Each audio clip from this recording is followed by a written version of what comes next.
안녕하세요. 저는 여주에 살고 있는 40대 초반 여자입니다. 최근에 저에게 믿을 수 없는 일들이 눈앞에 펼쳐져서 사연을 신청하게 되었습니다. 그날이 있고 난 이후에 제 삶에 정말 많은 변화가 찾아왔고 지긋지긋했던 시댁과의 인연을 끊어낼 수 있게 되었어요. 결혼 생활한 지 10년 차 동안 저는 시댁에 잡혀 살고 있었어요. 아빠의 건강 상태가 좋지 않으셨고 그 수술비를 시댁에서 지원을 해 주셨거든요. 정말 감사할 일이지만 문제는 아빠의 수술비를 지원해 주셨다는 이유 하나만으로 그때부터 저를 막대하기 시작했고 제 삶은 앞이 보이지 않을 만큼 힘든 시간을 보낼 수밖에 없었습니다. 시댁에서 저희 아빠를 도와주지 않으셨다면 먼저 세상을 떠나신 엄마 곁으로 따라가실 수밖에 없는 상황이었죠. 그래서 저는 시댁의 고마움을 알기 때문에 싫은 소리를 듣거나 난감한 일들을 시킬 때에도 불평불만하지 않고 묵묵히 받아들일 수밖에 없었죠. 제가 감당할 수 없는 금액을 시댁에서 지원해 주는 것도 쉬운 일은 아니었으니까요. 그렇게 버티면서 살아오는 동안 저에게 제일 행복했던 시간은 병원에서 치료를 받고 계신 아빠가 조금씩 건강이 회복되는 모습을 볼 수 있다는 거였어요. 그래서 이 약 물고 시댁 식구들의 괄시도 전부 다 이겨낼 수 있었죠. 그렇게 힘겨운 삶을 살아가던 어느 날 시모가 저를 방으로 따로 부르셨어요. 노크를 하고 방으로 들어가니 전화 통화를 막 끊으시면서 저를 보시곤 와서 앉으라며 손짓을 하시길래 시모를 마주보고 앉았습니다. 다음 달 초에 작은 아들이 결혼할 여자를 데려온다더라. 재력이 상당한 집안이라 신경 써야 할 것들이 상당히 많으니까 지금부터 하나씩 준비를 해야 될 것 같다. 그 집안 사돈어른이 중소기업 업체 대표로 있고 그 밑으로 이번에 인사 올 예비며느리가 일을 하고 있는데 연봉이 3억이나 된다고 하더라. 얼마나 대단한 집안인지 대충 짐작이 가지.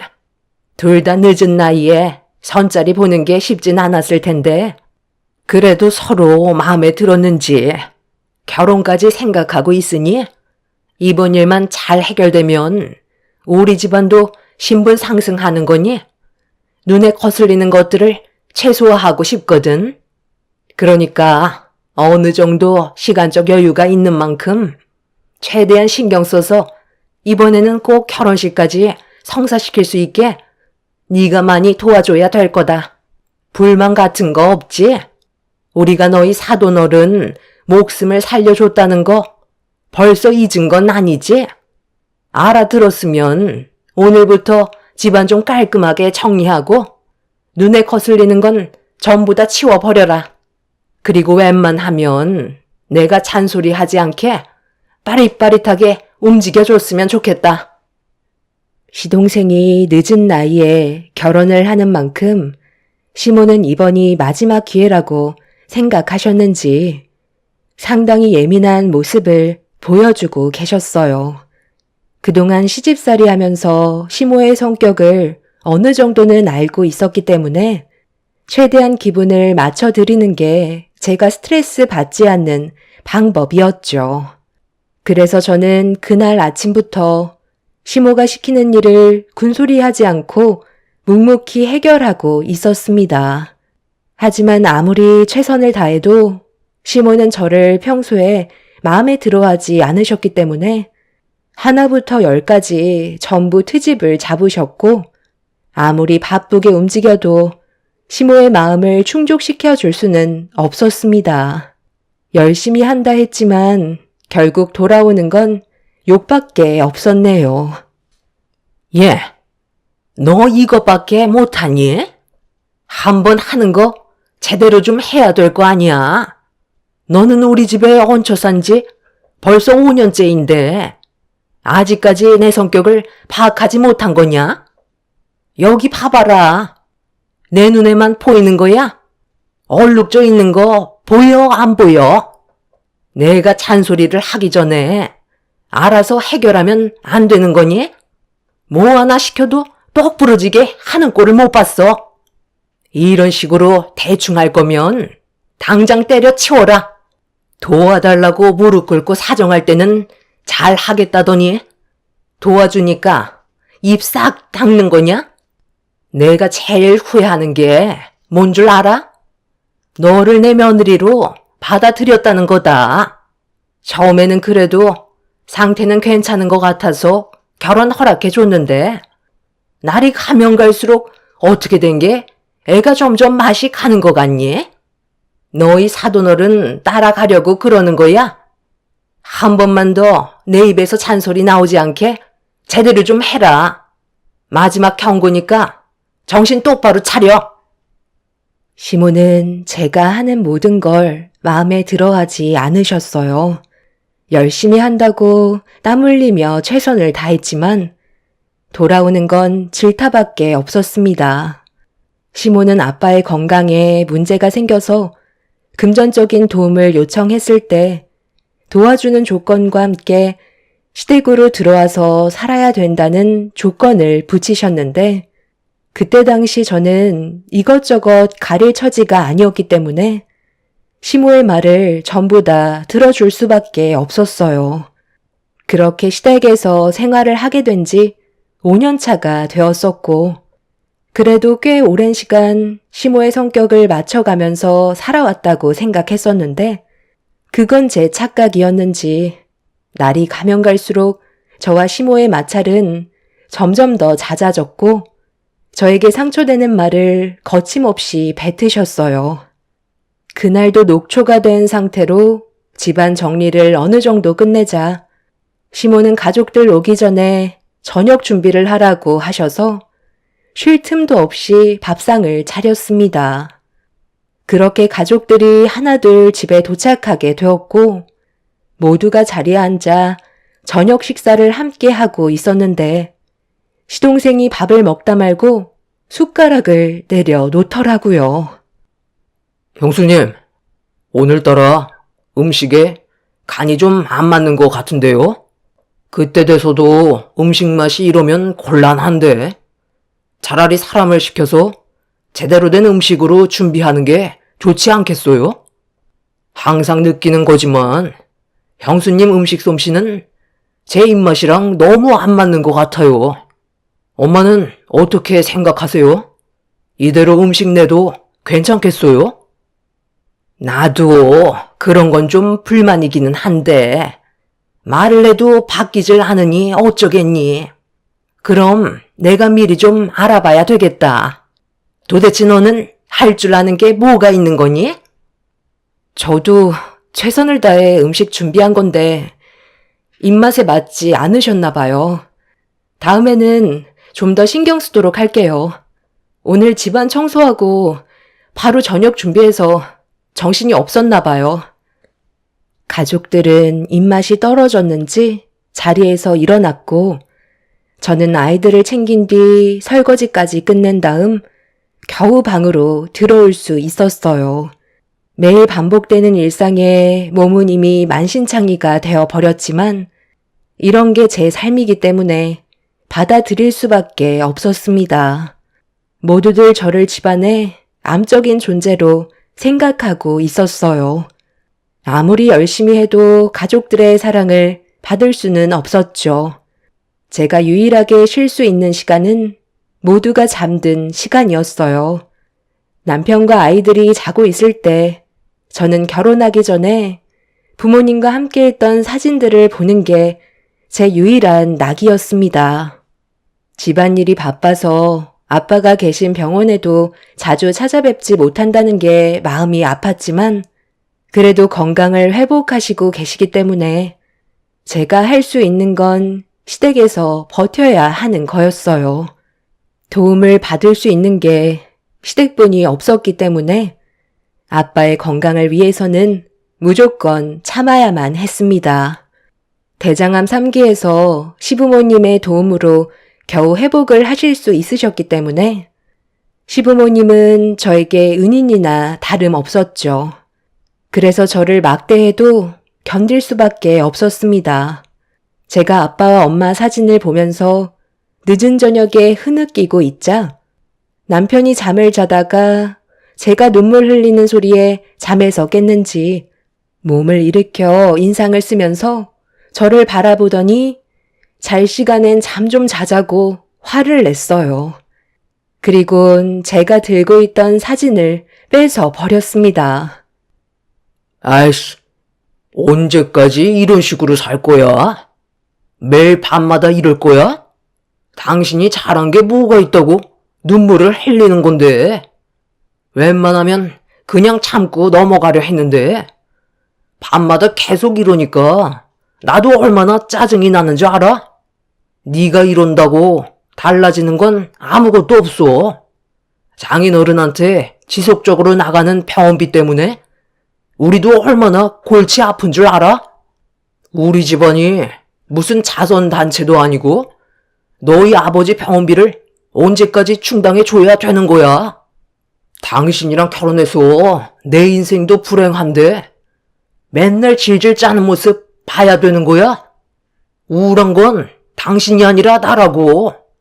한 번만 더 자고 있는데 눈물 보이면 그땐 집 밖으로 내쫓을 줄 알아. 알겠어? 당신까지 나한테 왜 그래? 내가 뭘 그렇게 잘못했다고?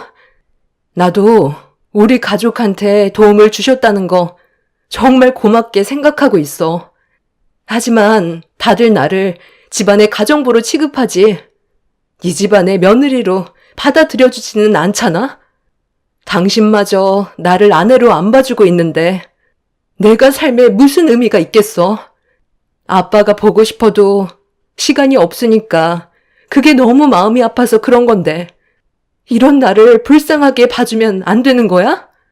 같이 웃으면서 행복하게 살아갈 수는 없는 거냐고. 행복? 우리가 지금 행복 타령할 때냐? 집안일이나 좀 잘해.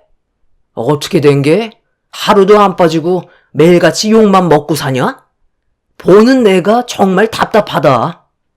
하루 이틀 산 것도 아니고 우리 집에서 벌써 5년이나 살아왔는데 눈빛만 봐도 어느 정도 알 수 있는 거 아니야? 우리 가족 성격을 아직까지 파악하지 못했어? 나도 잘 알고 있어. 그런데 마음처럼 잘 되질 않는데 나보고 어떻게 하라는 거야? 집안일 하다 보면 아이들도 돌봐줘야 되고 그럼 어머님이 시키는 거 빨리 처리하지 않았다고 뭐라 하시는데 내가 얼마나 힘든 줄 알아? 나는 몸이 하나인데 어머님은 내 몸이 10개이길 바라시는 것 같아. 나도 숨 좀 쉬고 싶다고. 숨 쉴 시간에 우리 엄마가 시키는 거나 잘해. 그리고 이 사진은 내가 압수할 테니까 다음에도 또 밤마다 잠 안 자고 이러면 그땐 이 사진 확 버려버릴 거야. 남편은 저에게서 뺏은 사진을 서랍에 넣은 뒤 자물쇠로 잠가 버렸어요. 한 장밖에 없는 사진이라 다시 돌려달라고 했지만 남편은 몸을 돌려 누웠습니다. 저에게는 잠깐의 시간조차 허용되지 않았어요. 언제까지 이렇게 살아야 되는 건지 알 수 없어 너무 괴롭기만 했었죠. 시댁에 오기 전에는 남편도 저에게 정말 잘했었어요. 하지만 아빠의 건강 상태가 나빠지고 시댁의 도움을 청하면서 시모의 말대로 시댁에 들어와 살게 되자 남편의 태도도 조금씩 바뀌기 시작했죠. 처음에는 시모가 저를 못살게 굴 때면 중간에서 제 편을 들어줬었는데 어느 순간부터 남편은 저와 거리를 두었고 매번 차가운 시선으로 저에게 상처를 주었습니다. 제가 실수를 했으면 말해달라고 했지만 남편은 입을 굳게 닫아버린 채 저를 무시하기만 했어요. 이런 상황 속에 제가 할 수 있는 건 버티는 것밖엔 없었죠. 그렇게 나를 꼬박 세우고 또다시 시작되는 반복적인 일상을 보내고 있었는데 아침부터 시모가 심각하게 전화 통화를 하고 있었어요. 그리곤 저를 급하게 불렀습니다. 예, 큰일 났다. 오늘 저녁으로 일정이 변경돼서 서둘러서 준비해야 되는데 이거 어쩌니?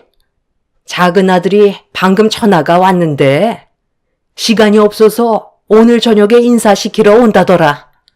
음식 준비해 줄 수 있는 곳 몇 군데 전화를 해봤는데 일정이 전부 다 꽉 차서 오늘은 힘들 것 같다더구나. 집안 청소는 이쯤 하고 음식 준비부터 미리 계획해야 될 것 같다. 아이들은 내가 볼 테니까 너는 가서 빨리 장부터 봐오도록 해라. 내가 준비할 음식 리스트 뽑았으니까 그거에 맞게 식재료 사오면 될 거야. 갑자기 변경된 일정에 시댁 집안은 비상사태가 걸렸고 저는 시모가 시키는 대로 장을 봐와야만 했어요. 그렇게 한참 동안 마트에서 장을 본 뒤에 시댁에 오자마자 재료 손질부터 시작해서 저녁 식사에 차질이 생기지 않게 하기 위해 바쁘게 움직였습니다. 쉬지 않고 음식 준비를 하고 있는데 시모는 옆에서 몸이 느려 터졌다고 재촉하고 있었어요. 전날에 잠 한숨 못 자서 많이 피곤한 상태라 몸 상태가 정상은 아니었죠. 그런 와중에 최대한 서둘러 시간 맞춰서 음식 준비를 끝냈고 시댁 식구들은 일정이 변경됐다는 소식에 급히 집으로 들어왔어요.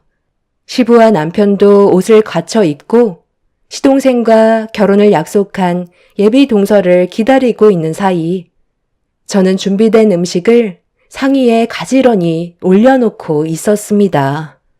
그리고 그 사이 초인종 소리가 울리면서 시동생과 예비 동서가 현관문으로 들어오는 소리가 들렸어요. 시모는 저에게 나오지 말고 음식부터 세팅하라며 예비 며느리를 맞이하기 위해 먼저 주방에서 나가셨습니다. 저는 그 사이 인원수에 맞춰서 음식을 전부 준비해 놓은 뒤 시댁 식구들이 주방으로 들어올 때까지 기다리고 있었어요.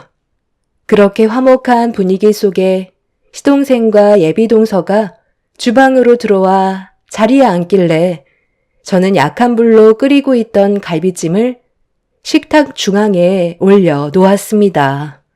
그리고 시댁 식구들이 뒤이어 자리에 앉았는데 중앙에 올려놓은 갈비찜을 본 시모가 저를 가까이 부르셨어요.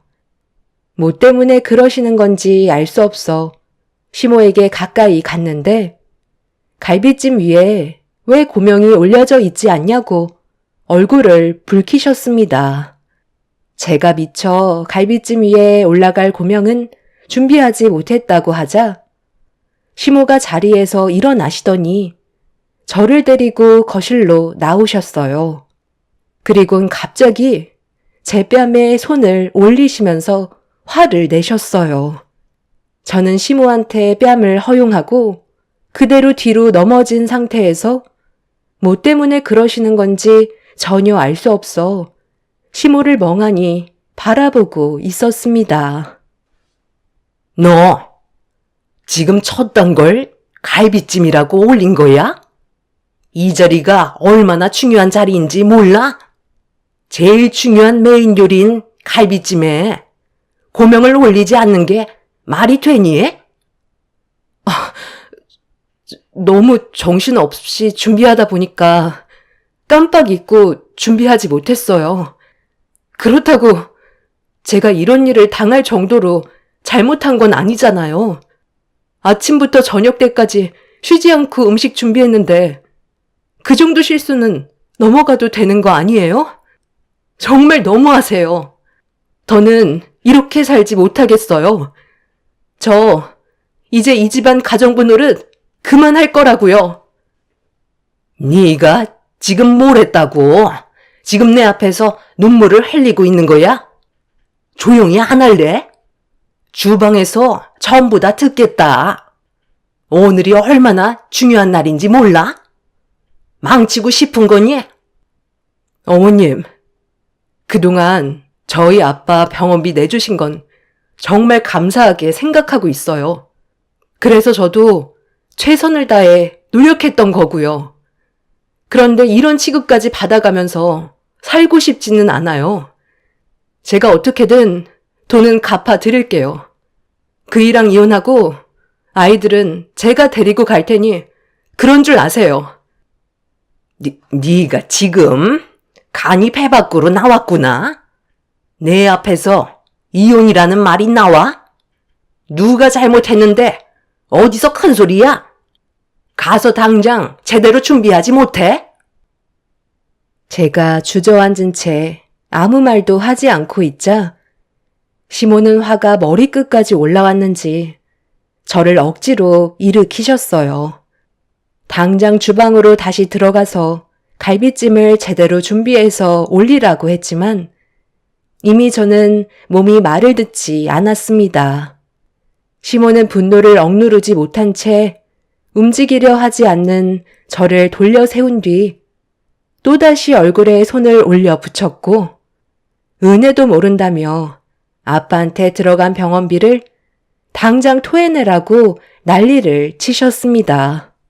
거실이 시끄러워지자 시댁 식구들이 모두 주방에서 나와 저와 시모를 번갈아가며 쳐다보면서 시부는 무슨 일 때문에 그러냐고 난감해하고 있었어요. 시모가 시부를 바라보며 별일 아니라고 상황을 설명하려는 순간 갑자기 예비 동서가 저에게 달려오더니 제 얼굴을 살피면서 아가씨 괜찮으시냐는 한마디를 꺼냈는데 예비 동서의 얼굴을 제대로 확인하지 못했던 저는 고개를 들어 예비 동서의 얼굴을 보는 순간 눈물이 왈칵 쏟아지고 말았습니다. 예비 동서로 시댁에 인사 온 사람은 다름 아닌 20년 전에 알고 지냈던 사이였어요. 어머, 아가씨, 괜찮으세요? 지금 이게 어떻게 된 거예요? 왜 여기서 이런 취급을 받고 있는 건데요? 일어날 수 있으시겠어요? 일단 저랑 밖으로 좀 나가는 게 좋겠어요. 저기, 지금 뭐 하는 거예요? 우리 며느리랑 서로 알고 지낸 사이예요? 왜 우리 며느리한테 아가씨라고 그러는 거죠? 둘이 어떤 사이인지 설명 좀 해줄래요? 저희 가족한테 많은 걸 베풀어 주신 은인이에요. 왜 이런 취급을 받으면서 살고 계신진 모르겠지만 우리 가족을 지금 이 자리에 있게 만들어주신 분이라고요. 시댁 식구들은 예상치 못한 상황에 많이 놀란 듯 당황스러워하고 있었어요. 저 또한 지금의 상황이 믿기지 않았죠. 20년 전에 마지막으로 얼굴 보고 연락이 끊어진 상태라 눈앞에 보이는 현실이 믿기지 않았습니다. 저희들은 꽤 오랜 시간 알고 지냈던 사이였어요. 그때 당시 저희 집안은 꽤 부유했던 편이었는데 보영이네 가족들은 저희 집에 새들어 살고 있었죠. 그리고 보영이네 아버님은 저희 아빠 운전기사로 일을 하고 계셨습니다. 집세도 받지 않았고 한 가족처럼 지내왔었죠. 초등학교 때부터 같이 지냈었는데 저희가 성인이 되었을 때 아빠 사업이 부도가 나게 되면서 뿔뿔이 흩어질 수밖에 없었습니다. 그 뒤로 저희는 20년 동안 단 한 번도 얼굴을 본 적이 없었던 거죠. 그런데 예비 동서로 시댁에 인사 올 거라곤 전혀 예상하지 못했었고 보영이도 많이 놀란 상태였어요. 저를 데리고 밖으로 나간 뒤 차에 태운 다음 장소를 옮겨 지금까지 어떻게 살아왔는지 물어보길래 그동안 살아온 시간에 대해 전부 털어놓으면서 눈물을 쏟아내고 말았습니다. 속으로만 삭혀왔던 감정들이 폭발되어 버린 거였죠. 보영이는 처음 인사드리러 간 자리였는데 저를 막대하는 모습에 많이 놀랐다면서 그 집안과는 결혼 안 하길 정말 다행인 것 같다며 아빠 병원비를 대신 내줄 테니 인간 취급도 안 해주는 그런 집에서 그만 나오라고 제 손을 잡아 주었어요. 과거에 저희 가족에게 받았던 만큼 전부 돌려주겠다며 저를 보영이 아버지께서 일하시는 회사로 데리고 갔죠. 처음으로 제가 의지할 곳이 생겼다는 거에 너무 감사했고 20년 만에 얼굴을 보게 된 보영이 아버지는 저를 반갑게 맞아 주셨습니다. 그날 이후 보영이네 식구들은 저희 아빠가 입원한 병원을 찾아가셔서 좀 더 제대로 된 치료를 받을 수 있게 1인 병실로 옮겨준 뒤 병원비까지 전부 다 대신 납부해 주셨어요.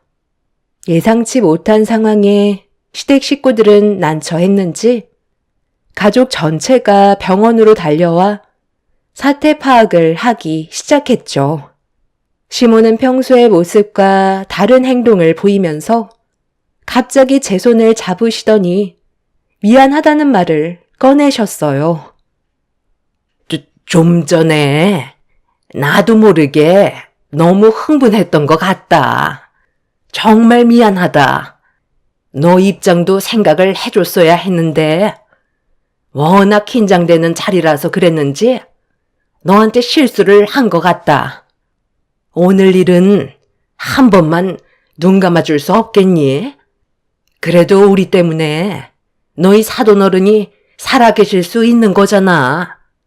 이 정도는 그냥 넘어가도 될 것 같은데 내 작은 아들이 그래도 결혼은 해야 되지 않겠니? 둘이 상당히 친한 사이 같은데 이번 일은 실수였고 평소에는 잘 지낸다고 네가 좋게 좀 설명해주면 안 될까? 어머님, 저는 그동안 정말 최선을 다해 열심히 살아왔었어요. 저희 아빠를 살려주셨기 때문에 모든 걸 감수할 수 있었어요. 그런데 저도 사람인지라 가족들한테 항상 미움받아가면서 살아가는 게 너무 힘이 들었던 것 같아요. 저희 아빠한테도 저도 이쁜 딸인데 시부모님한테 제대로 된 사랑도 못 받고 남편은 저를 아내로 생각해 주지도 않는 그런 모습들이 점점 지치게 만들었는지 이젠 그만하고 싶어요. 돈은 어떻게든 갚아드릴게요. 그 일은 그만하고 제 삶 찾고 싶어요. 아이들은 제가 키울게요. 어머님이 항상 그러셨잖아요. 아이들만 없었어도 그 일랑 벌써 이혼시켰을 거라고요. 원하시는 대로 해드릴게요. 아니, 그냥 했던 말인데 그걸 또 마음에 담아두고 있었던 거야? 너무 극단적으로 생각하지 말고 우리 다시 잘 지내보도록 하자. 좋은 게 좋은 거라고. 서로 웃고 지낼 수 있는 상황을 충분히 만들어갈 수 있는 거 아니니? 네가 한 번만 우리 좀 도와주면 안 될까? 네가 우리한테 도움 요청했을 때 그래도 거절하지는 않았잖아. 저 집안이 얼마나 체력이 좋은 집안인데 좋은 기회 놓칠 수는 없잖아. 네가 말만 잘해도 결혼은 성사될 수 있는 거라고. 그건 힘들 것 같아요. 제 삶도 이렇게 힘든데 보영이까지 끌어들이고 싶지는 않네요. 그리고 결혼은 제가 아무리 좋게 얘기해도 본인 선택인 거잖아요. 그때 어머님의 행동 하나로 결혼하겠다는 마음은 이미 접은 것 같아요. 저도 이제 더 이상은 못 참겠어요. 어머님한테 뺨 허용한 건 똑같이 돌려드리도록 할게요. 시모가 저에게 올려붙였던 뺨을 저는 시모 보란 듯이 남편의 뺨에 강하게 올려 붙였습니다. 시모는 경악을 했고 자기 아들 얼굴에 손을 댔다고 병원에서 난리를 치면서 또다시 본래의 성격을 보여주고 있었죠. 그 모습을 지켜본 보영이네 가족은 혀를 차면서 저런 집안과 결혼 안 하길 천만 다행이라며 병원 관계자를 불러 소란 피우는 시모를 밖으로 내쫓았어요. 그날 이후 저는 보영이네 가족들 도움으로 남편과 이혼을 할 수 있었고 근 5년 동안 시댁의 유책 사유가 명백하므로 이혼 위자료와 재산 분할, 아이들 친권, 양육권까지 제가 가져올 수 있었습니다. 보영이네 가족들은 제가 지낼 수 있는 거처를 마련해 주면서 회사에서도 일을 할 수 있게 일자리 또한 제공해 주었어요. 그리고 아빠가 퇴원할 때까지 아낌없이 병원비를 납부해 주셨죠. 아빠가 그동안 보영이네 가족분들에게 도움을 주지 않았다면 아마 제 삶에 변화는 없었을 테지만 과거에 도움을 준 덕분에 저희 가족이 그만큼 보답을 받는 것 같습니다. 시댁 식구들은 재력 있는 집안과의 결혼이 파투난 거에 대해 땅을 치며 후회하고 있지만 본인들이 선택한 길이니 어쩌겠어요. 좋은 관계를 유지했다면 더 나은 밝은 미래가 있었을 테지만 시댁 식구들은 그걸 발로 걷어차버린 셈이었죠. 그리고 얼마 전에 전 남편이 아이들이 보고 싶다는 핑계로 잠깐 얼굴을 본 적이 있었어요. 그때 저에게 돈 좀 빌려달라고 도움을 요청해 왔었는데 시부가 운영하던 사업이 많이 힘들어졌는지 경제적인 어려움이 뒤따르고 있는 것 같아 보였습니다. 저에게 돈을 빌려달라고 할 정도면 상황이 좋지 않다는 걸 알 수 있었어요. 저와 친분이 있는 보영이네 가족에게 금전적인 도움을 받을 수 있게 연결해 달라고 부탁했지만 저는 소금 한 바가지를 냅다 뿌리며 강하게 거절을 했어요. 과거에 자신들이 했던 행동에 대한 잘못을 뉘우치고 있다고는 하지만 이미 제가 받은 상처는 너무나도 컸기 때문에 그 사람들의 사정을 봐줄 수는 없을 것 같아요. 5년 동안 시댁에서 살면서 가정부 취급 당하면서 살아온 것만도 충분하다고 생각합니다. 그 집안 사람들이 앞으로 계속해서 나락으로 떨어지는 모습을 보고 싶네요. 앞으로 저희 가족의 행복만 바라보면서 살아가고 싶습니다. 잠깐 스쳐 지나가는 인연일지라도 여러분들께서 진심으로 도움이 필요한 사람들을 도와주신다면 나중엔 배로 돌아올 거라고 저는 확신합니다. 여러분들의 삶에도 언제나 기적 같은 일들이 펼쳐지시기를 바랍니다. 감사합니다. 안녕하세요. 저는 30대 중반 여자입니다. 사연을 신청하게 된 이유는 여러 가지 문제들이 얽혀서 많은 사람들이 피해를 보게 되었는데요. 정말 말도 안 되는 충격적인 일들이 눈앞에 펼쳐져서 지금도 믿기지가 않을 정도로 현실을 부정하고 싶습니다. 남편과 저는 결혼한 지 아직 1년 안 된 신혼입니다. 그래서 집안 사정을 자세히 파악하는 게 시간이 좀 걸리는 상황이었죠. 하지만 분위기가 좋지 않다는 건 어느 정도 알고 있었어요. 시모와 형님들이 서로 주고받는 대화들을 들었을 때 보이지 않는 무언가가 있는 것 같아 보였죠. 남편은 잘 모르겠다고 했지만 여자들은 알 수 있을 만큼 긴장된 분위기를 느낄 수 있었습니다.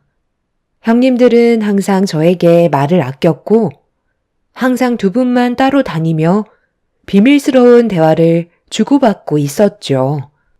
저도 어떤 상황인지 알고 싶어 형님들한테 물어봐도 정확한 답변을 해주지는 않고 시집살이 하는 며느리 불만 같은 것들이라며 이제 막 결혼한 저에게 많은 것들을 알려주려 하지 않았습니다.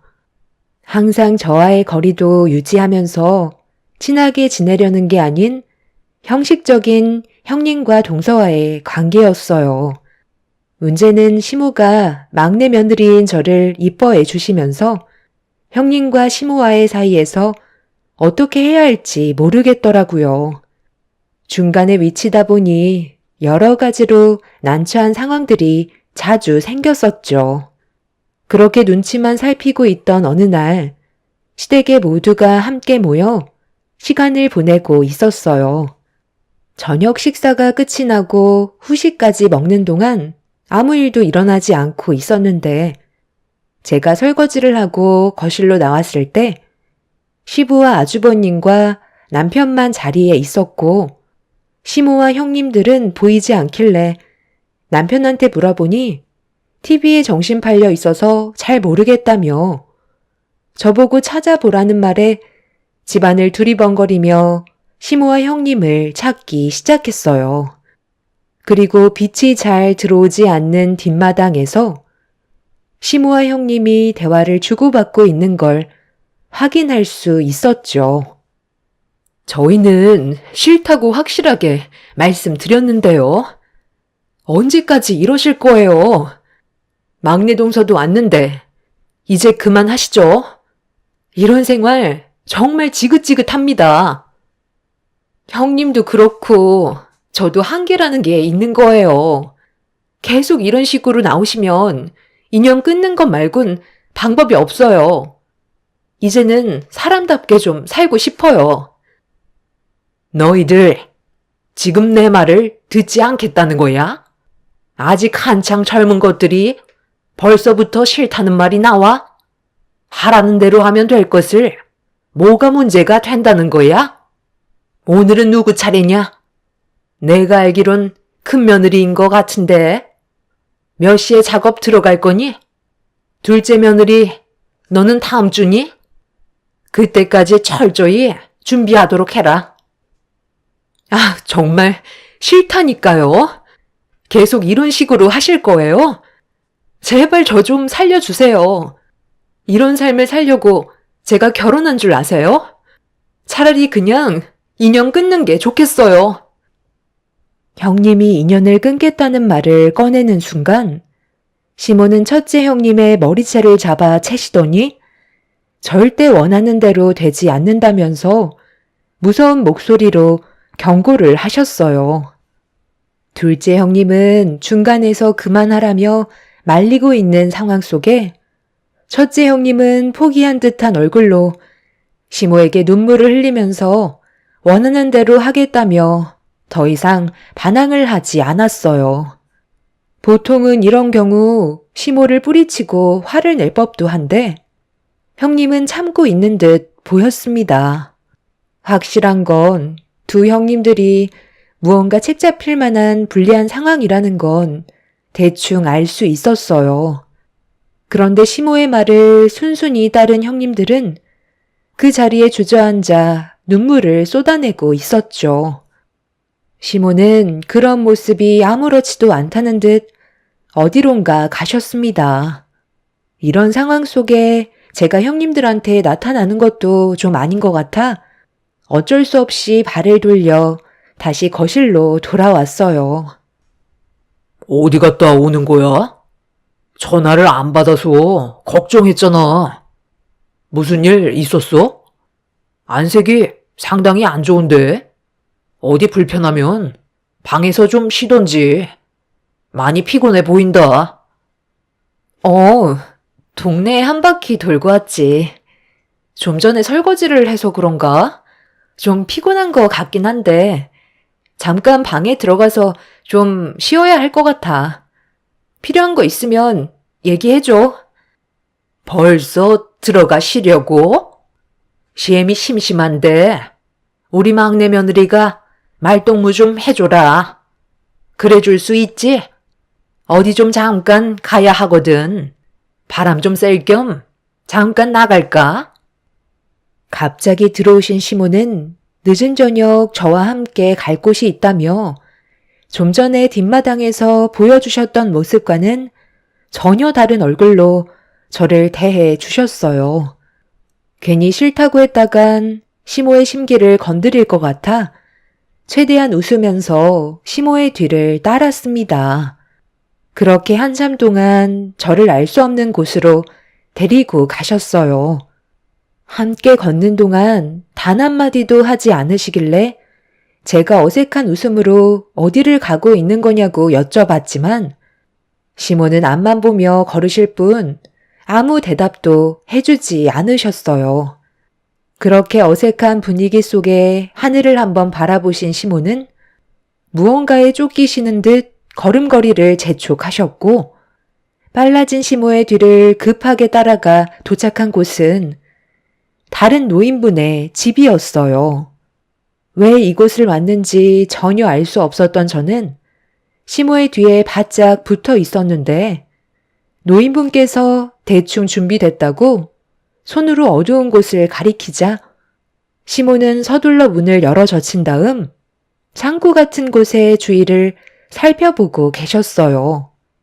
노인분께서는 뒤에서 저를 부르시더니 갑자기 무언가를 툭 하고 주셨는데 말은 건초더라고요.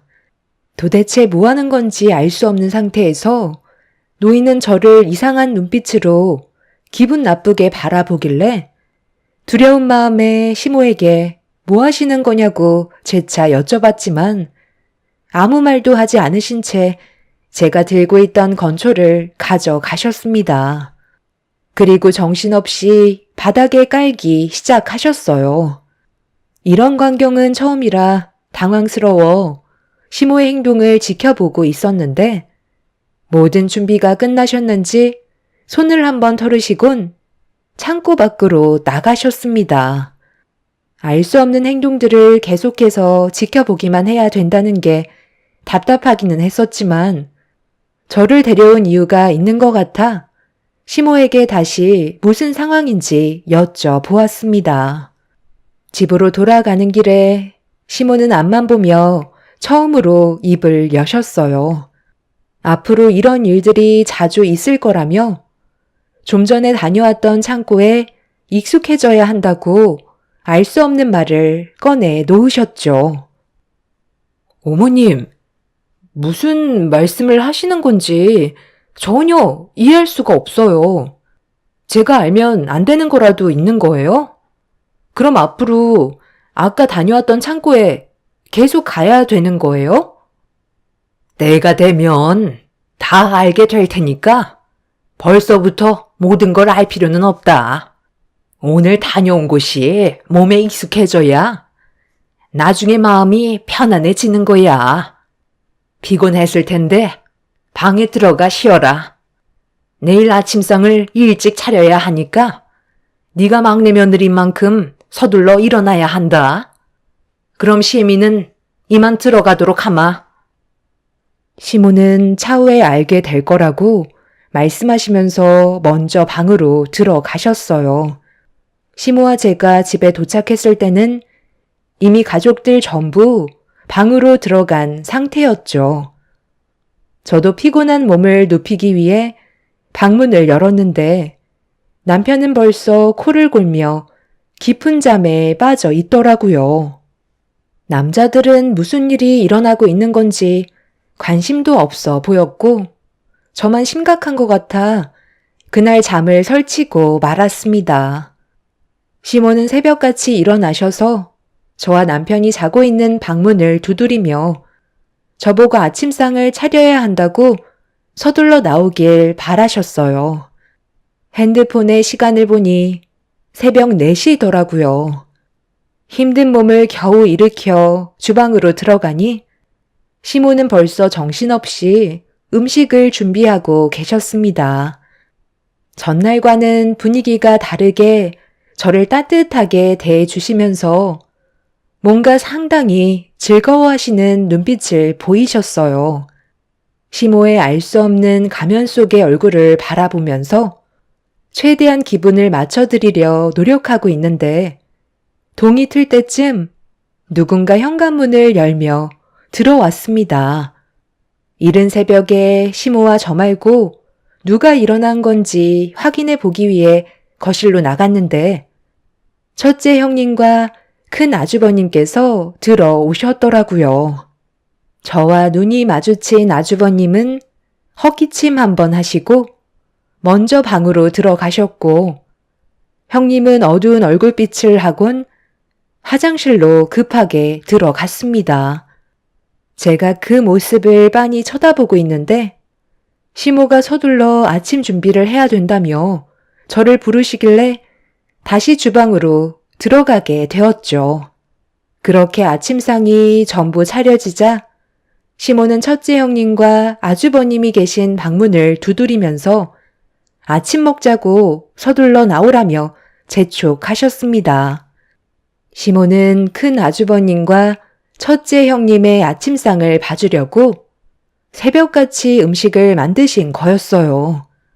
상당히 신경 쓰신 음식들을 큰 아주버님과 형님이 왜 먼저 먹는 건지 이해할 수 없었지만 그 모습을 묵묵히 지켜보고 있었습니다. 큰 아주버님은 눈 깜짝할 사이에 한 그릇을 뚝딱 비우시곤 다시 방으로 들어가시자 시모는 기다렸다는 듯 첫째 형님을 바라보면서 이번에는 느낌이 어떨 것 같냐고 반복해서 물어보셨습니다. 첫째 형님은 입맛이 없는지 젓가락을 내려놓으면서 시모를 빤히 쳐다보더니 이번이 마지막이라는 말을 꺼냄과 동시에 눈시울이 붉어지고 있었습니다.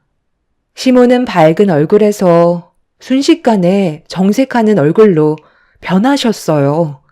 무서울 정도로 화가 올라오신 시모는 첫째 형님의 밥그릇을 빼서 들으시곤 싱크대에 버리셨습니다. 도대체 무슨 일들이 일어나고 있는 건지 알 수 없어 답답하기만 한 상황 속에서 시모가 형님한테 화를 내시며 한마디 하셨어요. 시모가 원하는 걸 충족시켜주지 못할 것 같으면 이혼하라는 말을 꺼내셨죠. 네가 계속 이런 식으로 나오면 내가 그래, 그동안 고생했으니까 이제 그만해도 될 것 같다 라고 할 줄 알았니? 원하는 걸 얻을 때까지 절대 멈출 수 없다. 그만하고 싶으면 차라리 이혼을 해라. 하지만 네가 나를 감당할 수 있을 것 같아? 지금까지 내가 너희 집안을 도와준 게 얼마인데 그만하겠다고? 그건 앞으로 살면서 차차 갚아 나갈게요. 그러니 이제 그만했으면 좋겠어요. 언제까지 어머님 요구를 제가 받아들일 필요는 없는 거잖아요. 그럴 거면 애초부터 시작도 하지 말았어야지. 돈 받을 때는 좋다고 하더니 이제 와서 싫다고? 내가 너 때문에 들어간 돈이 얼마인지 알기나 하는 거야? 이혼할 거면 나한테 받아간 돈 전부 다 토해내라. 받을 때는 좋다고 웃어댔으면서 이제 와서 싫다는 네가 더 나쁜 거 아니야? 이번에는 절대 실패하는 일 없어야 할 거다. 입맛도 없는 것 같으니까 들어가 쉬어라. 그리고 막내 며느리 너는 둘째 좀 주방으로 불러내와라. 지금이 몇 시인데 아직까지 자고 있는 거야? 시모는 화가 머리끝까지 올라온 상태였어요. 대충 들어보니 첫째 형님이 시댁 집안에 돈을 빌린 것 같아 보였는데 그거와 별개로 시모가 조건을 걸은 것 같아 보였습니다. 그리고 그 조건을 첫째 형님이 감당을 하지 못하고 있는 듯 보였어요. 저는 분노하신 시모의 지시대로 둘째 형님을 깨우러 서둘러 움직였는데 거실에 무언가 여기저기 떨어져 있길래 걸음을 멈추고 가까이 다가가 확인을 해보니 전날에 시모와 창고에서 바닥에 깔던 건초였어요. 그러고 보니 첫째 형님이 아침 식사를 할 때 머리에 풀 같은 게 붙어 있어 신경 쓰였었는데 시모와 제가 다녀간 창고에 형님네가 다녀온 것 같아 보였어요. 제가 여러 가지 생각에 빠져 있다가 시모가 둘째 형님을 불러달라고 했던 걸 깜빡 잊고 있었는데 그런 저를 지켜보고 있던 시모가 버럭 화를 내시면서 뭐 하는 거냐고 소리치자 둘째 형님이 방에서 놀라서는 급하게 밖으로 나왔어요. 시모는 저보고 뭐 하는 거냐며 시키는 거 하나 제대로 못한다고 처음으로 화를 내셨습니다.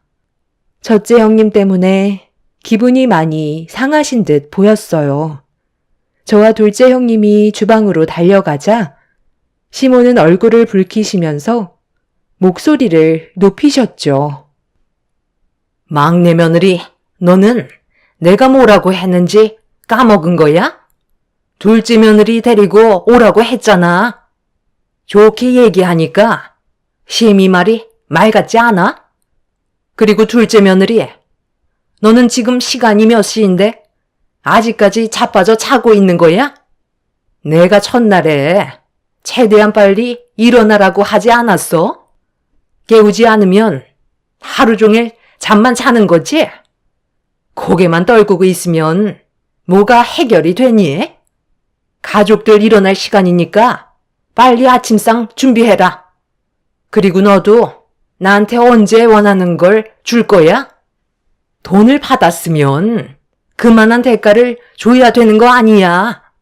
왜 자꾸 내가 원하지 않는 것들만 내놓는 건데?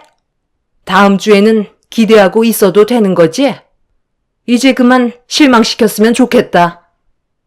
둘째 형님은 제대로 말도 못하고 급하게 아침상을 준비하고 있었어요.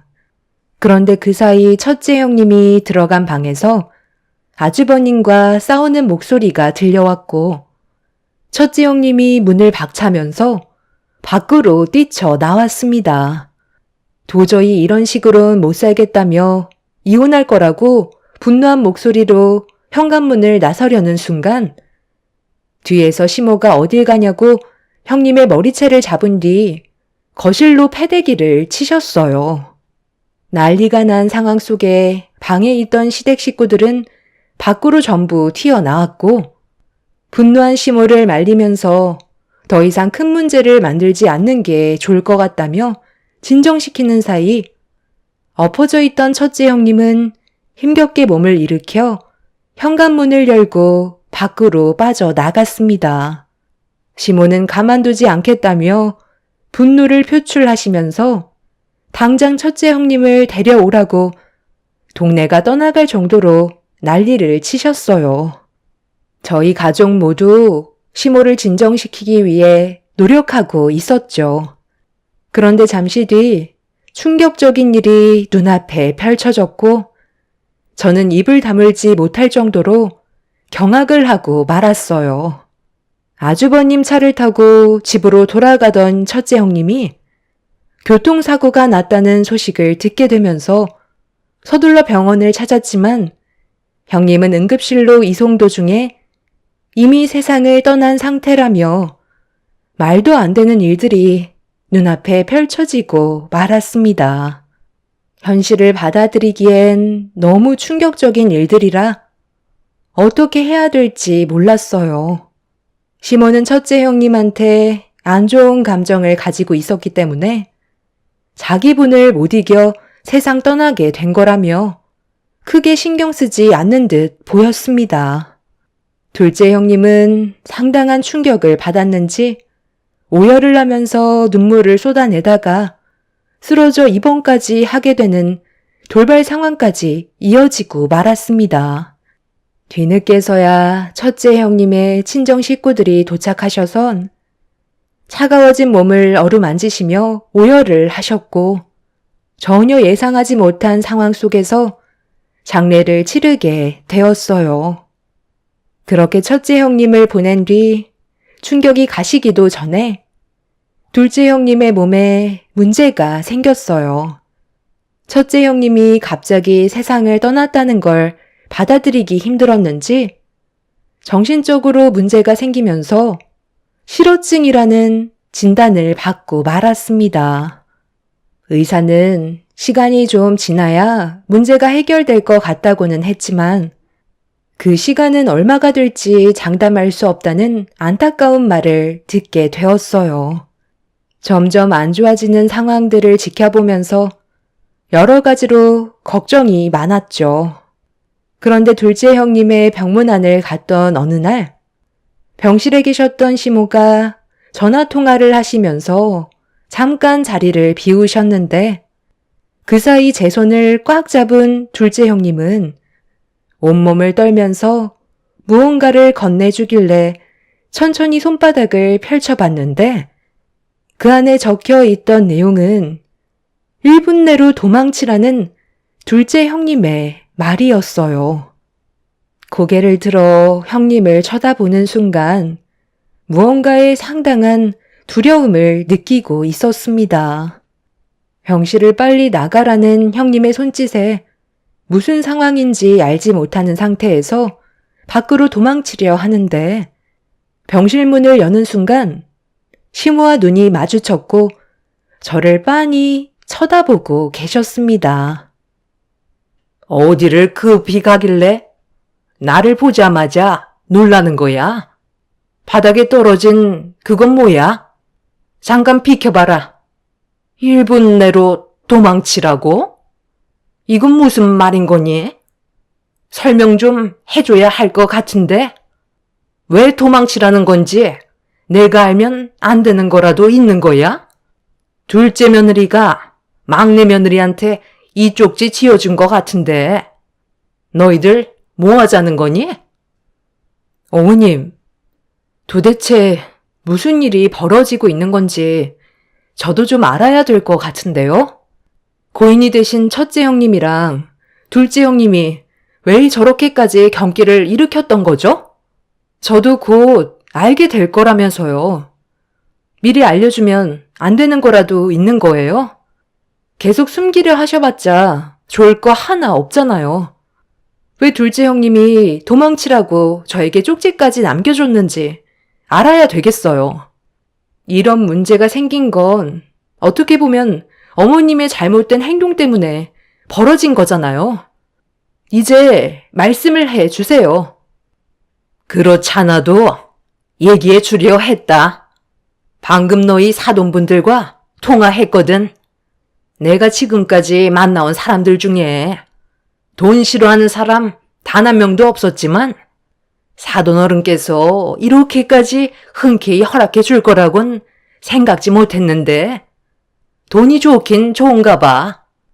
조만간 알게 될 날이 올 거라고 했지. 그게 오늘일 것 같구나. 시모 입에서 나온 말은 상당히 충격적이었고 저는 상상도 못한 진실을 듣는 순간 그 자리에 주저앉고 말았습니다. 처음 남편과 결혼하려고 시댁에 인사를 드리러 갔을 때 첫째 형님과 둘째 형님은 나이에 비해 아이들을 상당히 많이 키우고 있었어요. 거기에는 남자아이도 있었고 여자아이들도 있었죠. 시끌벅적한 대가족이라 외동딸이었던 저는 그런 화기애애한 집안에서 살고 싶은 마음이 있었어요. 그동안 살면서 항상 외롭게 살아왔었기 때문에 대가족이 부러울 때가 많았었죠. 그런데 그건 전부 다 시모의 완벽한 계획이었고 저는 시모의 말을 듣고 있는 게 거북스러울 정도로 소름이 돋았습니다. 첫째 형님과 둘째 형님 집안은 형편이 많이 좋진 않았습니다. 그에 반해 시댁 집안은 꽤 부유한 집안이었죠. 시모는 아이를 낳게 될 때면 형님들한테 꽤 큰 돈을 지어줬었어요. 첫째를 낳을 때보다 둘째를 낳았을 때는 더 큰 돈을 쥐어줬었죠. 이게 사건의 시작이었습니다. 셋째를 낳으면 더 큰 돈을 받을 수 있다는 말에 형님들은 셋째까지 낳았지만 시모는 무언가 마음에 들어하지 않았고 형님들의 친정 부모님을 따로 만나 거래를 하기 시작했어요. 시모가 마음에 드는 손주가 나올 때까지 쉬지 않고 출산을 하는 조건으로 거액의 돈을 친정 부모님께 지어 주었고, 상당히 많은 돈을 눈앞에서 보게 된 친정 부모님들은 애들은 많으면 많을수록 좋은 거 아니냐면서 대수롭지 않게 생각하며 조건을 받아들였었죠. 그리고 그게 화근이 되었습니다. 이미 형님들은 셋째를 낳았을 때 몸이 많이 망가진 상태라 힘들었었는데 시모의 부탁대로 넷째를 출산했지만 마음에 들지 않아 또다시 임신 계획을 세워야만 했죠. 첫째는 딸, 둘째도 딸, 셋째와 넷째는 아들인데도 시모가 원하는 인물과 인품이 아니라며 다섯째까지 바라셨죠. 사자 집안이 될 수 있는 격에 맞는 인물이 나올 때까지 시모는 강행하셨어요. 도대체 시모의 기준을 알 수 없었던 형님들은 그 사이 임신과 육아를 반복하면서 스트레스를 받았는지 연이어 임신이 되지 않자 시모가 예민하게 반응을 했던 거였고, 계속해서 임신이 이루어지지 않게 되자 시모의 동네에서 제일 많이 출산했던 지인분의 집에 들러 아들만 수두룩 낳았었다는 방법을 알려주었는데, 동네분이 시키는 대로 따라하려고 마음을 먹은 시모는 첫째 형님과 둘째 형님을 데리고 정해진 날짜와 시기에 맞춰서 밤에 건초를 깔은 창고를 데리고 간 거였어요. 시모가 원하는 손주를 갖기 위해 남의 집에까지 가서 큰일을 치러야 하는 말도 안 되는 일들을 벌였던 시모는 돈을 줬기 때문에 그만한 권리를 요구하는 거라 형님들은 상당히 곤욕을 치르고 있는 상태였죠. 처음에 형님들이 거부 반응이 너무 심했던 터라 저를 데려갔던 이유는 눈에 익으면 그나마 거부 반응이 덜할까봐 데려갔던 거라고 설명을 해 주시더군요. 동네 지인분의 집안에서 태어난 자손들이 대부분이 아들이었는데 거의 다 사자 집안이었다며 인물 또한 훤칠해서 집안을 일으킨 곳이라고 시모의 마음에 충족되는 손주를 보고 싶어 형님들을 창고로 데려갔던 거였습니다.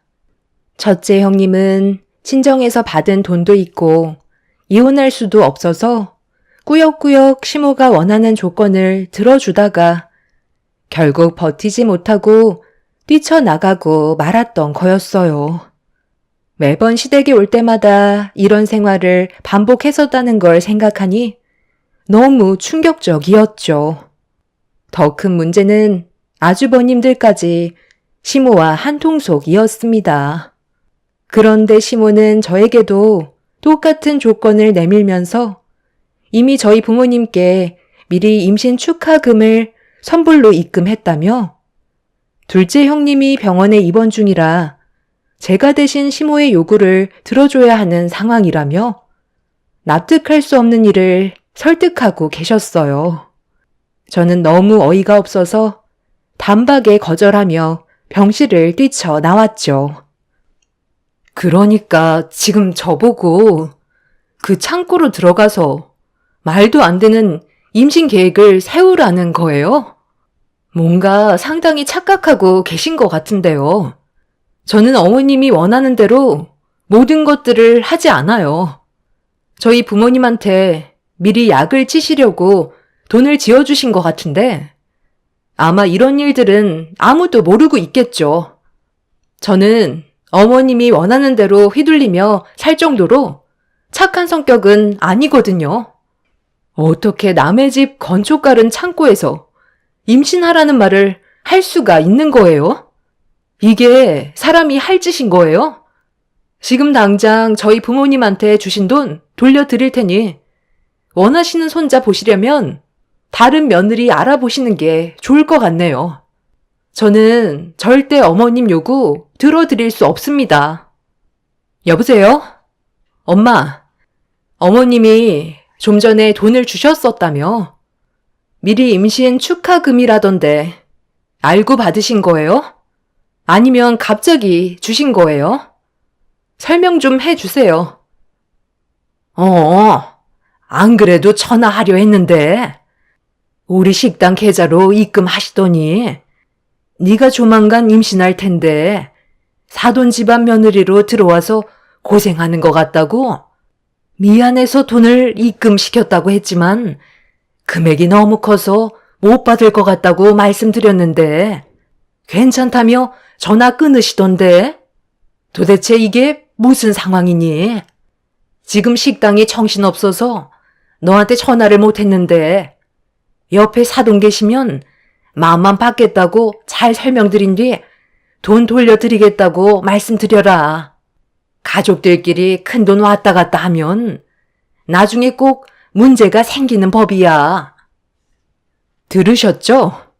저희 부모님은 어머님이 생각하시는 거랑 전혀 다르신 분이세요.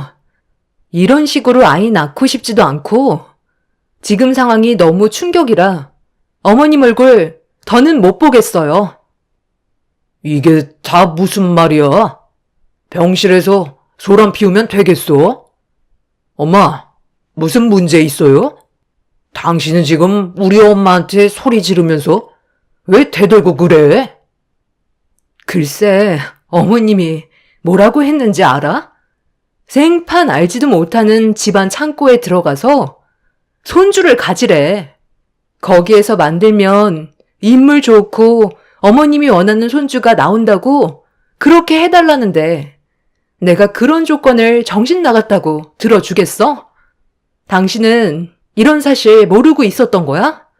이게 사람이 할 짓이냐고. 그게 뭐가 잘못됐다는 거야? 전부 다 알고 있었는데? 당신이랑 결혼하기 전부터 지켜봐 왔던 건데 무슨 문제 있어? 이왕 태어나는 아이 우리 엄마가 원하는 손주로 안겨드리면 좋은 거잖아. 남편의 한마디에 모든 것들이 무너져 내렸고 집안 전체가 정상이 아니라는 걸 알게 되면서 더는 이런 사람들과 함께하고 싶지 않았어요. 그동안 보냈던 시간들이 너무 소름이 돋았고 하루빨리 그 자리에서 벗어나고 싶었습니다. 더는 대화할 가치도 없을 것 같아 병실에서 밖으로 빠져나오려고 하는데 시모가 제 팔을 붙잡으면서 어딜 가냐고 소리를 지르며 잡아 끌어당겼어요. 남편은 저에게 이혼은 절대 해주지 않을 거라면서 이혼을 원하면 시모가 원하는 아들 하나 정도는 낳고 이혼을 하라고 충격적인 말을 꺼내 놓았죠. 더는 듣고 싶지 않아 시모를 강하게 뿌리치며 병실 밖으로 나오자 남편은 자기 엄마 밀쳤다고 저를 붙잡아 벽으로 강하게 밀쳐버렸어요. 참고 참았던 분노가 한꺼번에 터져 올라오면서 남편의 얼굴에 사정없이 손을 올려붙인 뒤 주변 사람들한테 도움을 요청했습니다. 결국 병원 관계자분들이 몰려와 남편과 저를 떼어 놓았고 경찰들의 도움으로 상황이 어느 정도 정리가 된 이후 저는 부모님께 이런 사실들에 대해 전부 설명을 드린 뒤 이혼을 선택하게 되었습니다. 하마터면 형님들이 겪었던 그런 말도 안 되는 일들이 저에게도 올 뻔했지만 하루빨리 남편과 정리를 해서 그런 정신 나간 집안과 더 이상 엮이지 않을 수 있었네요. 둘째 형님도 이런 문제들로 시댁 집안과 법적 다툼이 이어졌고 법정에서는 형님의 손을 들어주면서 겨우 그 집안에서 빠져나올 수 있었다는 소식을 들을 수 있었어요. 또 다른 사람들이 피해를 볼까봐 저는 그게 걱정입니다. 옛날에도 이런 방식으로 임신을 한 적이 있었나요? 저는 처음 들어봤었고 현재에도 그런 생각을 가지고 있는 사람들이 있다는 게 정말 충격적이네요. 그 집안에 빠져나온 것만도 저는 감사하게 생각하고 있습니다. 이런 문제가 있고 나니 결혼은 2번 다시 못할 것 같아요. 제 사연 들어주신 분들도 임신 축하금으로 유인하는 이런 집안 조심하세요. 감사합니다. 안녕하세요. 저는 40대 초반 남자입니다.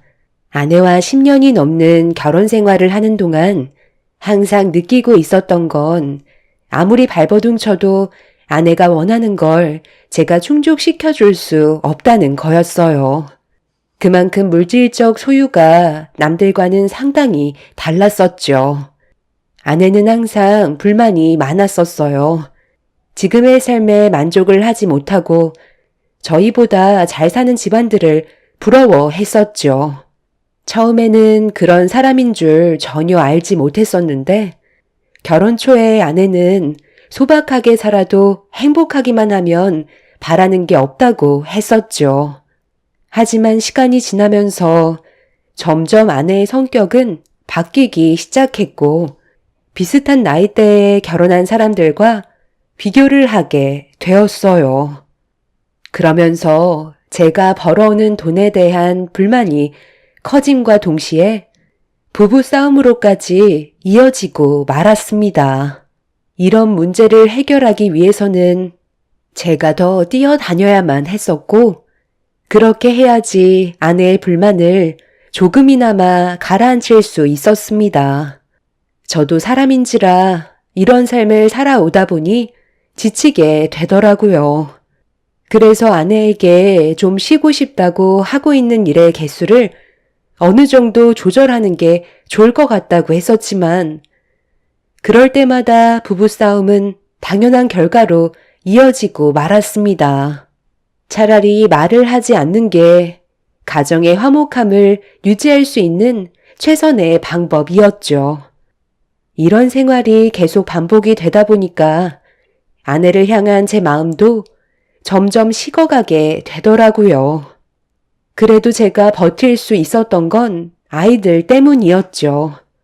그렇게 살아온 지 10년이 넘어가던 시점에 그동안 싸웠던 건 아무것도 아니었을 만큼 집안이 휘청거릴 정도로 엄청 크게 싸운 적이 있었어요.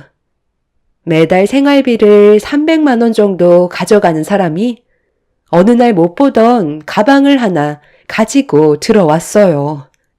무슨 가방이냐고 물어보자 아내는 예민하게 반응을 하더니 신경 쓰지 말라면서 급하게 방으로 들어가더라고요. 10년을 넘게 살아왔었는데 딱 봐도 쓸데없이 또 사치를 부렸다는 걸 알 수 있었죠. 그 가방 이번에 산 거야? 대충 봐도 명품 가방인 걸 알겠는데 숨긴다고 내가 모를 줄 알았어?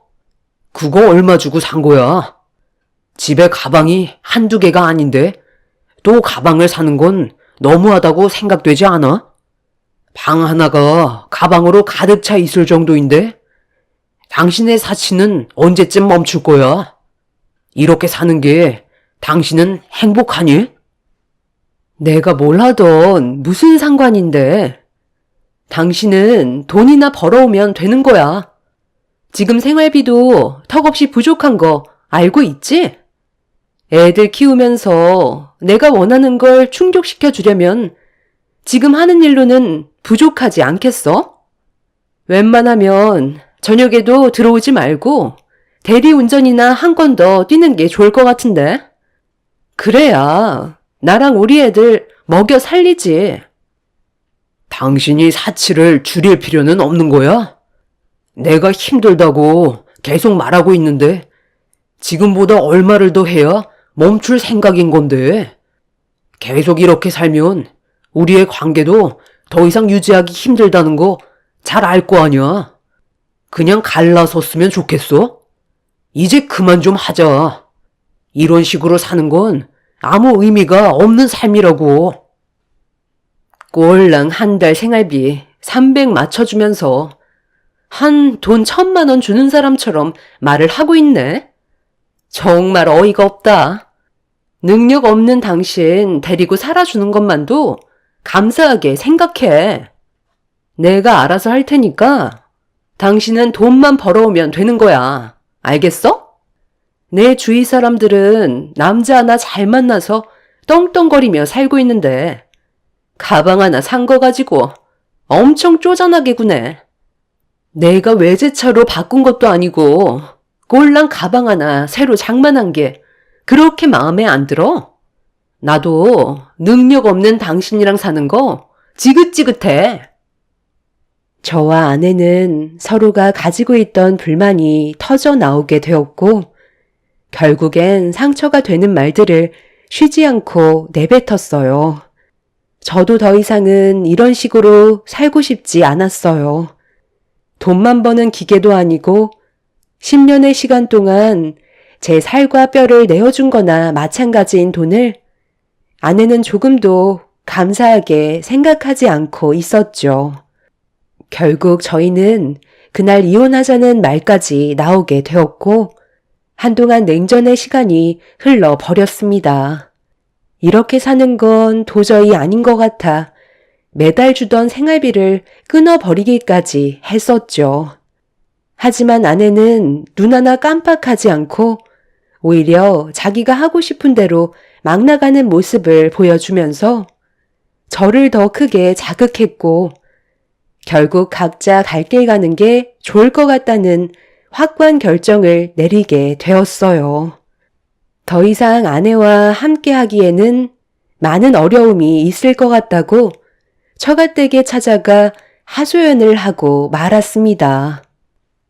그동안 많이 참아왔었습니다. 이제 그만하고 싶네요. 제 능력으로는 저 사람을 충족시켜줄 수는 없을 것 같아요. 아이들도 제가 키우겠습니다. 여자들은 원래 다 그래. 그 정도 안 쓰고 사는 게 어디 있어? 돈 써들고 세상 떠날 것도 아닌데 사는 동안 하고 싶은 거 하게 놔두면 좋은 거 아니야? 자네가 내 딸과 결혼하고 싶다고 했을 때 뭐라고 그랬어? 모든 걸 다 내어줘서라도 행복하게 만들 테니 내 딸을 달라고 했잖아. 그럼 이 정도는 각오하고 데려간 거 아니야? 그런데 10년이 지나고 나서야 내 딸을 도로 데려가라는 게 말이 되나? 서로 지지고 볶고 얼굴을 붉혀도 이혼만큼은 허락해 줄 수 없네. 자기가 부족한 건 생각도 안 하고 이혼하자는 말부터 꺼냈다니까. 이럴 거였으면 애초에 결혼도 하지 않았지. 당신 때문에 내 인생 10년이 날아갔다고. 자네가 이렇게까지 무책임한 놈인 줄 알았으면 내 딸을 주지도 않았지. 내 딸 인생은 어떻게 보상해 줄 텐가? 이혼을 할 거면 그만큼 대가가 필요하지 않겠소? 대가라뇨? 저 사람만 인생을 허비했나요? 제 10년도 같이 쓸어내려 갔다고요. 제가 얻은 건 뭔데요? 아무것도 남아있지 않은 빈 껍데기만 있는 상태잖아요. 알뜰살뜰 모아서 삶이 좋아질 수 있게 노력이라는 건 단 한 번도 하지 않은 저 사람 때문에 애들도 제대로 된 삶을 살아가지 못하고 있는 상황인데 그런 말이 나와요? 장인 장모는 제가 무조건 잘못했다며 자기 딸을 데려갔으면 평생 책임을 져야 한다고 이혼만큼은 무조건 반대를 하고 있었습니다. 생각했던 거와 다르게 전혀 다른 말을 듣게 된 터라 너무 화가 치밀어 올랐어요. 저는 이혼 소송이라도 가겠다며 더 이상은 아내와의 관계를 질질 끌지 않기로 결정하게 되었어요.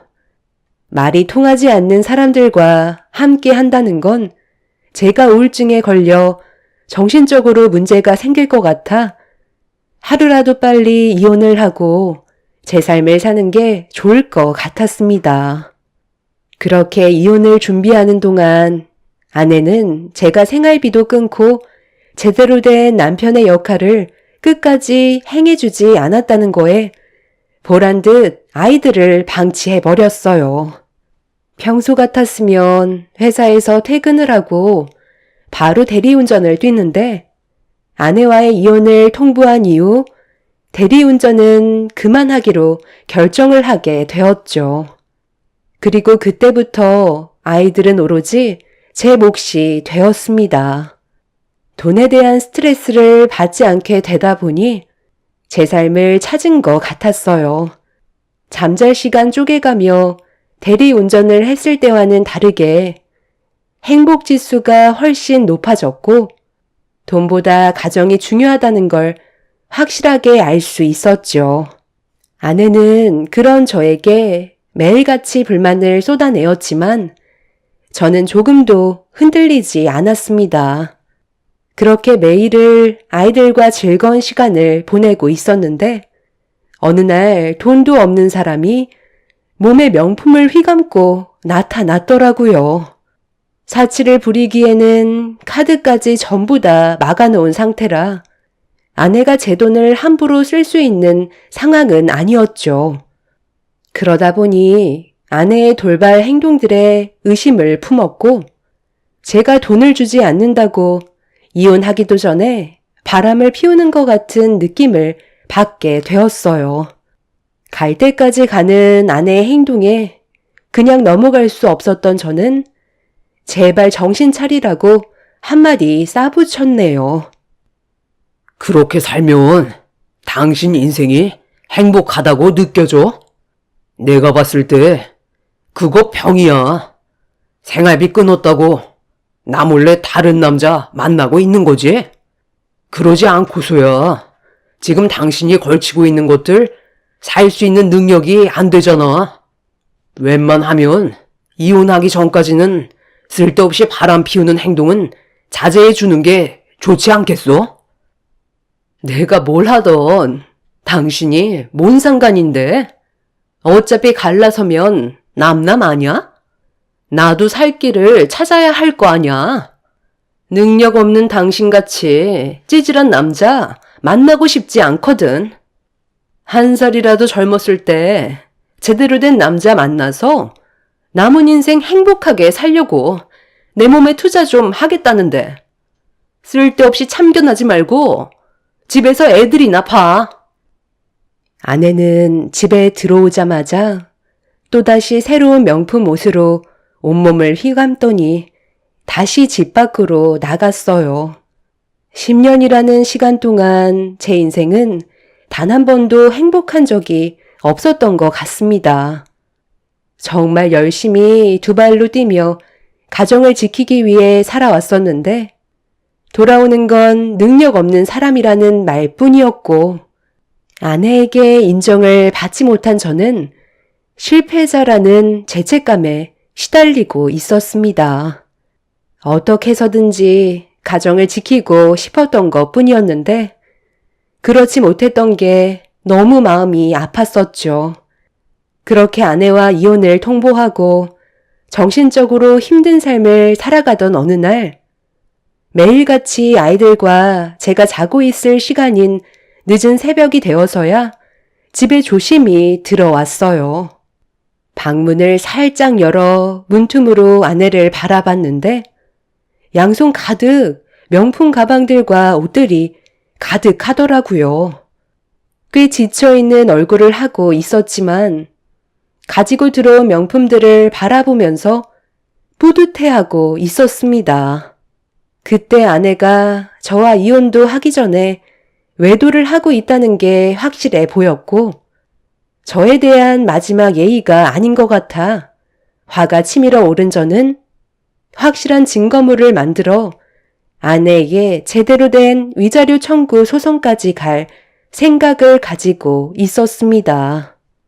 그때부터 아내의 뒤를 미행해야겠다는 결정을 내리게 되었고 다음날부터 아내를 따라다니기 시작했어요. 그런데 이 사람이 정신이 나갔는지 남자를 한두 명 만나고 있는 게 아닌 듯 보였습니다. 전화 통화를 받더니 잠시 뒤 한 건물 안으로 들어갔고 한참 뒤에나 나오던 아내는 작은 명품 가방 하나를 들고 나왔죠. 그리고 또 다른 지역으로 옮긴 아내는 누군가를 기다리는 듯 보였고 전화가 왔는지 반갑게 웃으면서 대화를 나누다가 또다시 건물 안으로 들어갔습니다. 이런 일들을 반복적으로 하던 아내는 어느새 집에 도착했을 때 양손 가득 명품들이 한가득 쌓여 있었어요. 아내는 자기가 원하는 걸 얻기 위해 다른 남자들 집에 들어가 원하는 걸 내어주고 대신 명품을 받는 것 같은 느낌이 들었어요. 왜 이렇게까지 하는지 이해를 할 수가 없었죠. 한참 동안 집에 들어가지 못하고 온갖 상상을 하던 저는 아내가 도대체 어떤 일을 저지르고 있는지 확인해 보기 위해 집으로 들어가 명품 물건들을 정리하고 있는 아내를 돌려 세운 뒤 대화를 시도했습니다. 나는 당신과 할 말이 없는데 뭐가 더 남은 거야? 또 쓸데없는 말 할 거면 그만 내 방에서 나가줬으면 좋겠는데. 당신이야말로 어디 갔다 온 건데? 애들 배고파하는 거 안 보여? 쓸데없는 짓 할 시간에 애들이나 챙기지 그래? 내가 애들 볼 때는 그래도 끼니는 거르지 않게 했거든. 당신은 도대체 할 줄 아는 게 뭐야? 당신 요즘 뭐라고 다니길래 이렇게 많은 명품들을 가지고 집에 들어오는 거야? 나 말고 다른 남자 만나고 있기라도 한 거야? 우리 아직 법적으로 부부인 거 몰라? 내가 남자를 만나던 뭔 짓을 하던 그게 당신이랑 무슨 상관이야? 나는 가지고 싶은 걸 충족시켜주지 못하는 능력 없는 당신 때문에 지질이 궁상처럼 살 바엔 다른 사람들이 원하는 걸 내어주고 그에 대한 대가를 얻는 삶이 훨씬 좋다는 걸 깨달았어. 그걸 뒤늦게 깨달았지만 그래도 나는 지금 상당히 만족하고 있다고. 부자들은 확실히 다르더라고. 나도 능력 있는 좋은 남자 빨리 만나서 제대로 된 인생 살아봐야 되지 않겠어? 나 정도 얼굴에 몸매가 되니까 남자들이 달려드는 것 봐. 돈 많고 능력 있는 남자가 애 딸린 이혼녀를 누가 좋아해 준다는데? 그 사람들은 눈이 없냐? 당신이 뭔가 착각하고 있는 것 같은데 당신은 그냥 놀잇감에 불과한 거라고. 명품에 눈이 멀어 이용당하고 있는 걸 모르고 사는 당신이 정말 한심하다. 나이가 몇인데 아직까지도 철없는 생각을 가지고 있는 거야? 제발 좀 신경 꺼. 더 이상 나한테 미련 갖지 마. 나도 할 만큼 하면서 살아왔다고. 당신이 나한테 이래라 저래라 할 처지는 아니잖아? 지금까지 살면서 나를 제대로 충족시켜준 적 있었어? 단 한 번도 없었잖아. 나는 내 삶 찾아갈 테니까 당신은 애들이나 키우면서 평생 찌질하게 자식들을 위해서나 살아. 저는 아내의 마지막 한마디에 감정을 조절하지 못하고 얼굴에 손을 올려붙이고 말았습니다. 아내도 가만히 있을 성격은 아니라 제 뺨에 손을 올렸고 저희는 씻을 수 없는 상처까지 남아버리고 말았어요.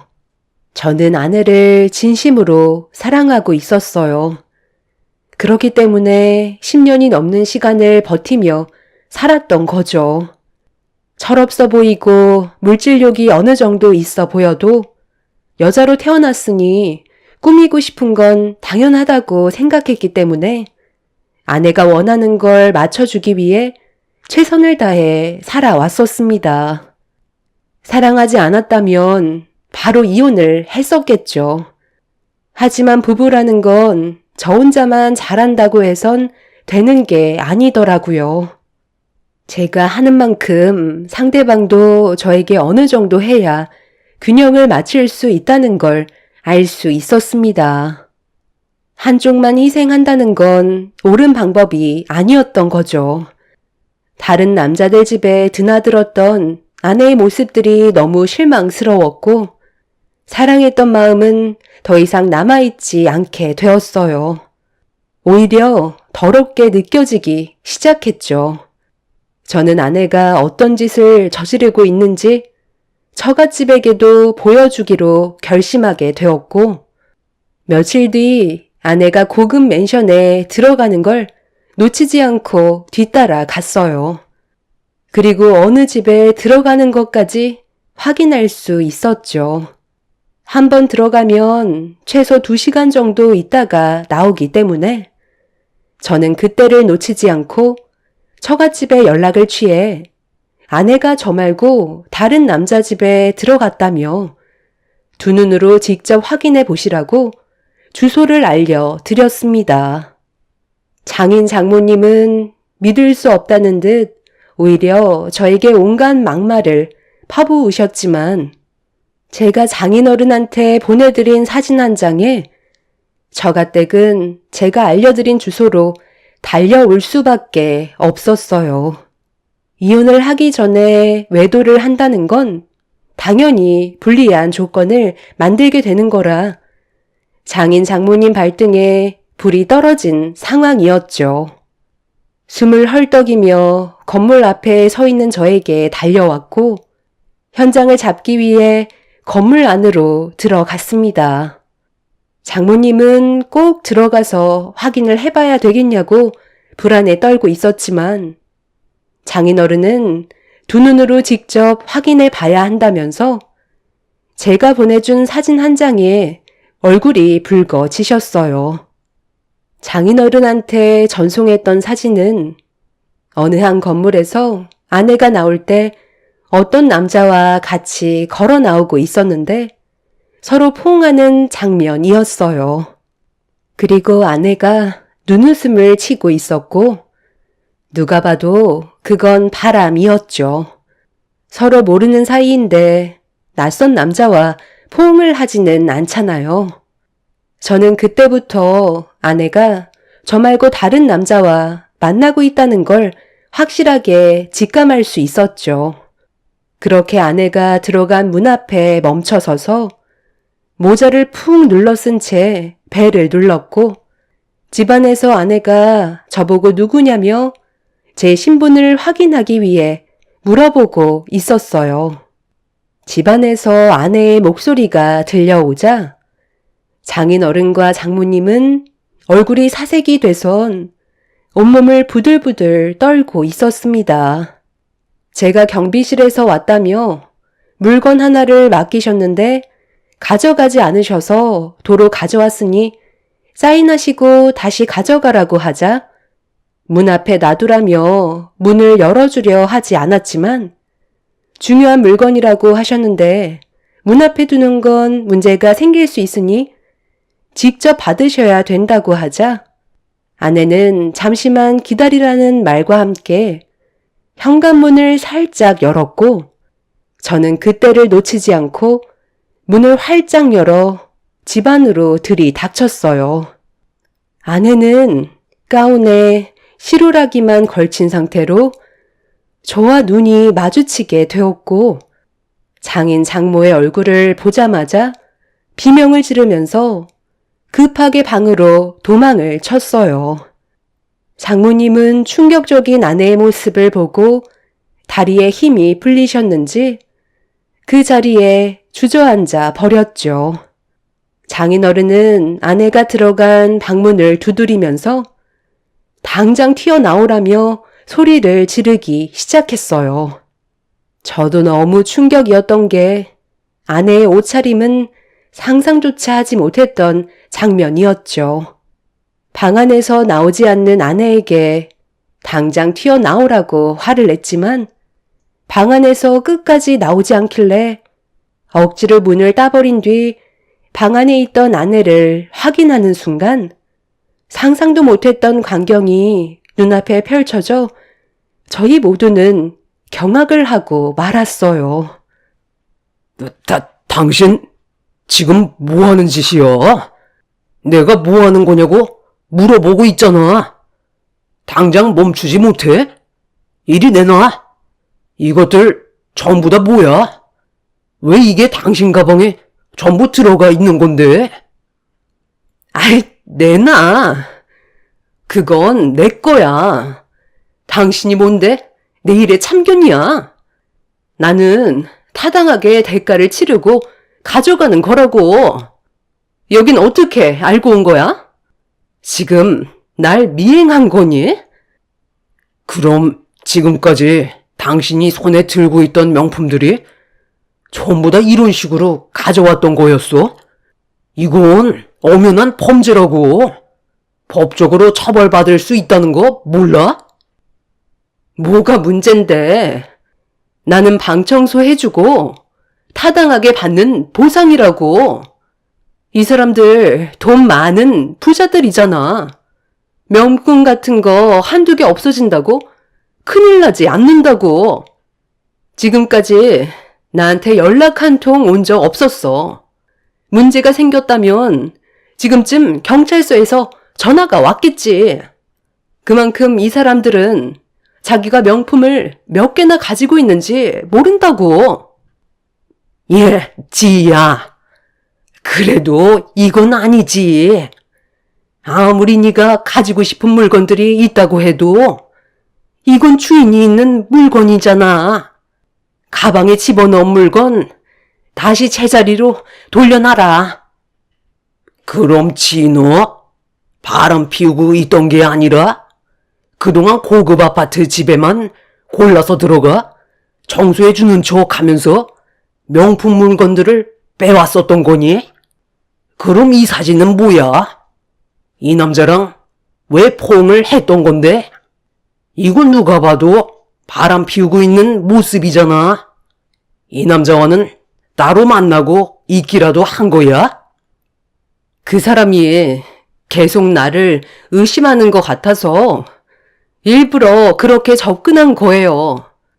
남자들은 단순해서 자기한테 조금만 관심을 가져도 다른 생각을 하게 되잖아요.